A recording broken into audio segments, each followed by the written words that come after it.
समय की चोरी, माँ बेटे की दिल छू लेने वाली कहानी। घड़ी का काटा रात के 12 बजे को पार कर चुका था। बूढ़ी आंखों में जितनी नींद थी उससे ज़्यादा अपने बेटे के लिए चिंता।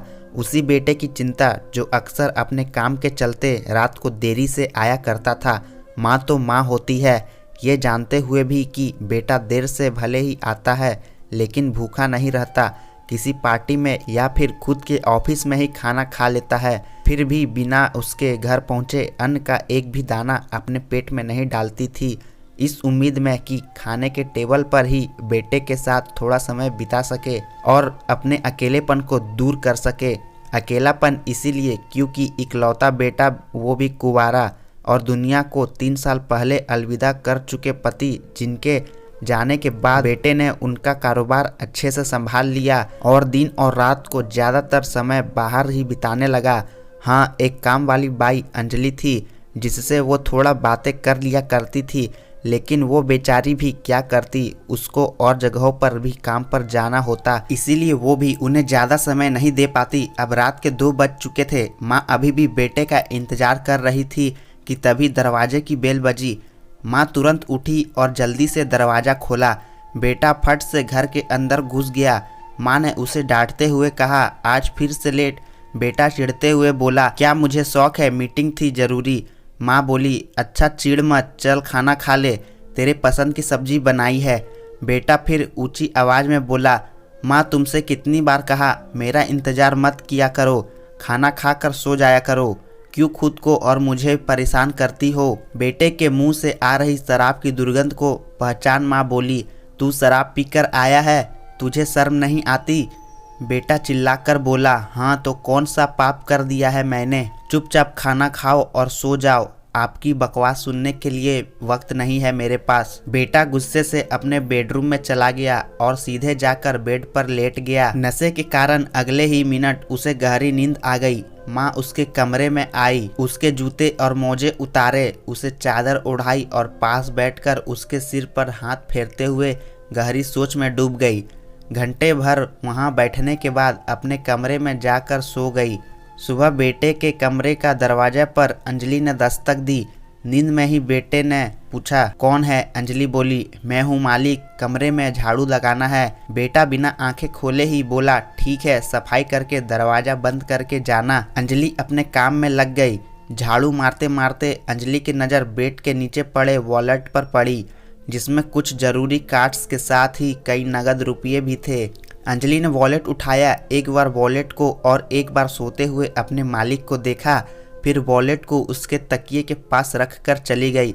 सवेरे 10 बजे बेटा उठकर अपने ऑफिस को निकल गया। रास्ते में पेट्रोल पंप पर पेट्रोल भराने के लिए गाड़ी रोकी और पैसे देने के लिए वॉलेट निकाला, तब उसमें पैसे थे नहीं। उसने वॉलेट को अच्छे से चेक किया, फिर भी उसमें पैसे नहीं दिखे। अंत में वो कार्ड से पेमेंट कर ऑफिस चला गया। ऑफिस पहुंच बेटा अपने बिजी शेड्यूल में लग गया। अपने कस्टमर को वो नए प्रोडक्ट्स के बारे में प्रेजेंटेशन दे रहा था कि तभी उसके फ़ोन की घंटी बजी। फ़ोन पर माँ का नाम आ रहा था। उसने फ़ोन न उठाकर उसे साइलेंट पर कर दिया, लेकिन फिर भी बार बार माँ कॉल कर रही थी, इसीलिए परेशान होकर उसने फ़ोन उठाया और साइड में जाकर माँ से बात करने लगा। बेटा बोला, क्या करती हो माँ, अगर मैं फ़ोन नहीं उठा रहा तो आपको समझ जाना चाहिए कि कोई ज़रूरी काम कर रहा हूँ। यहाँ पर मैं ज़रूरी मीटिंग में हूँ, मैं आपसे बाद में बात करूँगा, माँ बोल रही थी। बेटा लेकिन एक बार डॉक्टर, पर बेटे ने बिना उसकी बात पूरी सुने फ़ोन कट कर दिया और फिर से अपने काम में लग गया। माँ को जैसे ऐसे बर्ताव की आदत पड़ चुकी थी, फिर भी उनके चेहरे पर दुख साफ देखा जा सकता था। माँ ने अंजलि को आवाज़ लगाई और बोली, बेटा थोड़ा रजाई तो उड़ा देना, सुबह से ठंड लग रही है मुझे। अंजलि ने माँ को रजाई उठाई और थोड़ी देर तक उनके पैर दबाती रही। फिर अंजलि जाने लगी तो पूछा, आपको कुछ और चाहिए माँ जी। माँ हिचकिचाते हुए बोली, बेटा मैं जानती हूँ तुम कई जगह और काम करती हो, लेकिन क्या तुम थोड़ी देर और यहाँ बैठकर मुझसे बातें कर सकती हो। अंजलि बोली, हाँ माँ जी, क्यों नहीं। वो वहीं पर बैठकर माँ से बातें करने लगी। अगले दिन बेटे का पार्सल आया। डिलीवरी बॉय को पैसे देते समय बेटे ने अपना वॉलेट खोला, पर पाया कि इस बार भी वॉलेट में पैसे नहीं हैं। बेटे ने यूपीआई से डिलीवरी बॉय को पेमेंट कर दिया। माँ के पास जाकर बेटा गुस्से में कहने लगा, देखो माँ, इस बार को लेकर यह चौथी बार हो गया है कि मेरे वॉलेट में एक भी रुपया नहीं है। मैं कहता हूँ यह अंजलि पक्की चोर है। माँ बोली, अंजलि ऐसा नहीं कर सकती है, वह बहुत अच्छी लड़की है। बेटा बोला, उसने तुम्हारे पैर दबाकर और तुम्हारे साथ चिकनी चुपड़ी बातें करके तुम्हें अपनी जाल में फंसा लिया है, इसीलिए तुम्हें वो अच्छी ही नज़र आएगी। आज तुम्हारे सामने दूध का दूध और पानी का पानी ही कर देता हूँ। कहकर बेटे ने अंजलि को आवाज़ लगाई और वहाँ पर आने के लिए कहा। मालिक की इतनी ऊंची आवाज़ सुनकर अंजलि दौड़ती हुई वहाँ पर आ गई। उसने तुरंत अंजलि पर आरोप लगाते हुए कहा, अगर तुम्हें किसी चीज़ की या पैसों की ज़रूरत थी तो मुझसे कह दिया होता, मैं तुम्हें दे देता। चोरी करने की क्या ज़रूरत थी? अंजलि को पहले कुछ समझ में नहीं आया, फिर जब वह समझ पाई कि उसको चोर कहा जा रहा है तब वह बोली, मैंने ऐसा कुछ भी नहीं किया है मालिक। अच्छा तो पुलिस बुला लेता हूँ, वही अब सच सामने लाएंगे, बेटे ने गुस्से से कहा। अंजलि डरते हुए माँ की तरफ देखने लगी। माँ ने बेटे से कहा, अंजलि ने चोरी नहीं की है, वॉलेट से पैसे मैंने निकाले हैं। माँ, तुम उसे बचाने की कोशिश मत करो। माँ ने कहा, मैं उसको बचाने की कोशिश बिल्कुल नहीं कर रही हूँ, बल्कि वही कह रही हूँ जो सच है। बेटा आवाज़ थोड़ी धीमी करते हुए बोला, तुम्हें ऐसा करने की क्या ज़रूरत थी माँ? तुम मुझसे बोल देती, क्या मैं तुमको पैसे नहीं देता? तुमसे कुछ भी बोलने के लिए तुम यहाँ पर रहते ही कब हो? जब सामने आते हो तो सोने चले जाते हो और जब फ़ोन करती हूँ तो बिना बात किए ही फ़ोन काट देते हो। अब तो तुमसे बात करने के लिए भी मुझे तुम्हारे ऑफिस में अपॉइंटमेंट लेनी पड़ती है, तब जाकर मेरा फ़ोन तुम तक ट्रांसफ़र किया जाता है। जितने पैसे घर खर्च के लिए तुम देते हो वह तो घर खर्च में ही ख़त्म हो जाते हैं। इसके अलावा भी कई खर्चे हैं जिनके बारे में तुम नहीं जानते।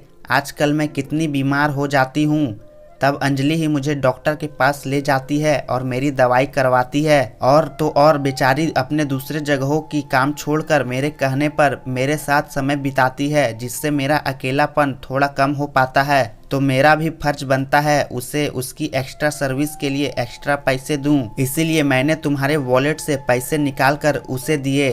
काश मैं तुम्हारे पैसों की जगह तुम्हारा समय चुरा पाती तो मुझे तुम्हारे वॉलेट को छूने की कभी भी ज़रूरत ही ना पड़ती। बेटा अपनी माँ की यह सारी बातें सुन रहा था और उसे इस बात का एहसास भी हो रहा था कि पैसों की भाग दौड़ में उसने अपनी माँ को बहुत पीछे छोड़ दिया था। बेटे ने अपनी माँ की माफ़ी मांगते हुए कहा, देखो माँ, मैं समझ गया हूँ कि मैं बहुत गलत बर्ताव कर रहा था आपसे। अब तक जो हो गया मैं उसे बदल तो नहीं सकता, लेकिन इतना वादा कर सकता हूँ कि अब आगे से आपके लिए वक्त ज़रूर निकाला करूँगा। दोस्तों, हमें कामयाबी और पैसे के पीछे इतना नहीं दौड़ना चाहिए कि हमारे हमसे इतने दूर हो जाएं कि फिर हम उनसे कभी भी मिल ना पाएं। हम बड़े हो रहे हैं, यह याद रखने की ज़रूरत है, लेकिन यह भी भूलना नहीं चाहिए कि हमारे बड़े अब बूढ़े हो रहे हैं और उनको हमारी ज़रूरत ज़्यादा है।